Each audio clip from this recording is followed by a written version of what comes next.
L'araignée vorace du quartier Montparnasse, hier dans le café, avait l'air bien déprimée. Elle traînait dans les bars, elle avait le cafard. Alors on a trinqué et elle m'a raconté. Ma toile était tissée au fond de l'impasse.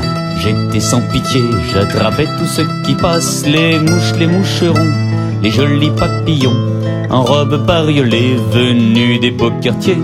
C'était le bon temps, mais ça c'est fini. Depuis qu'en bourdonnant elle entra dans ma vie. C'est par une nuit noire que cette mouche bleue qui volait au hasard est passée sous mes yeux. Posée sur ma soupente, elle faisait la toilette de ses ailes luisantes, sans voir la mort qui guette. Son joli petit pied s'est posé sur mon fil, aussitôt englué dans mon piège subtil. Elle lutte et veut s'enfuir, mais ma toile tient bien. Ses ailes ont beau vrombir, elle sera mon festin. Tremblante de peur, au fond de mon repère, juste avant qu'elle ne meure, me dit une prière. Oh pitié mon Seigneur, on ne me touchez pas. Voyez déjà je pleure, je tremble entre vos bras. Je ne suis qu'une mouche, trop jeune pour finir au fond de votre bouche. Oh laissez-moi partir. Quand elle l'a eu fini, tremblante encore un peu, qu'est-ce qu'elle était jolie, une larme au coin des yeux. J'étais si troublé que je l'ai laissée libre.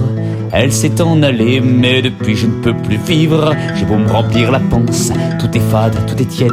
C'est à elle que je pense, cette mouche m'obsède.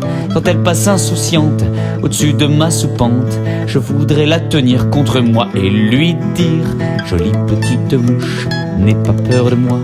Viens contre ma bouche, viens danser dans mes bras. Si tu es une étoile, je me ferai la mer.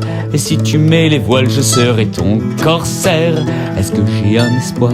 C'est une mouche bleue, moi une araignée noire, mais je suis amoureux. Alors depuis je bois et je pense à mon étoile, et je crois que je vais cette fois me pendre avec ma toile.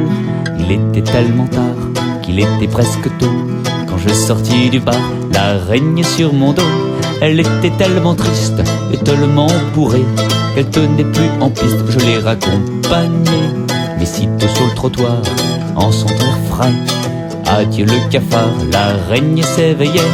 Elle alla voir la mouche, cette sainte nitouche, pour dire ses sentiments et devenir son amant.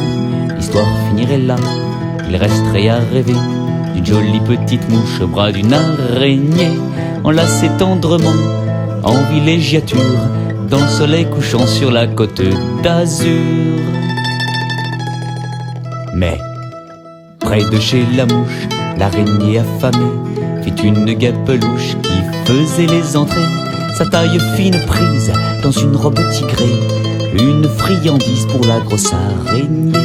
Elle en perdit la tête, en oublia la mouche.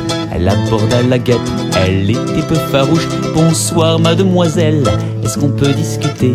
La guêpe du bout de l'aile fit signe de monter. L'araignée la suivit dans l'escalier miteux, et soudain qui voici, c'est la mouche bleue. Je t'aime, dit l'araignée. La mouche est toute troublée, baisse les yeux puis s'enfuit. L'araignée la suivit, et la guêpe en colère, voyant sa proie qui part, rattrape son partenaire et lui plante son dard. L'araignée dans une secousse, soudain se sent mourir. La guêpe la détrousse juste avant de s'enfuir. Le lendemain les flics trouvèrent son corps glacé. Affaire simple et tragique, pas de quoi enquêter. Mais drapé dans une feuille, je vis la mouche bleue. Elle avait pris le deuil de son amoureux. Ainsi finit l'histoire, triste et sans morale, de l'araignée du soir qui au fond de sa toile rêvait d'une jolie mouche, mais qu'une guêpe à oxy.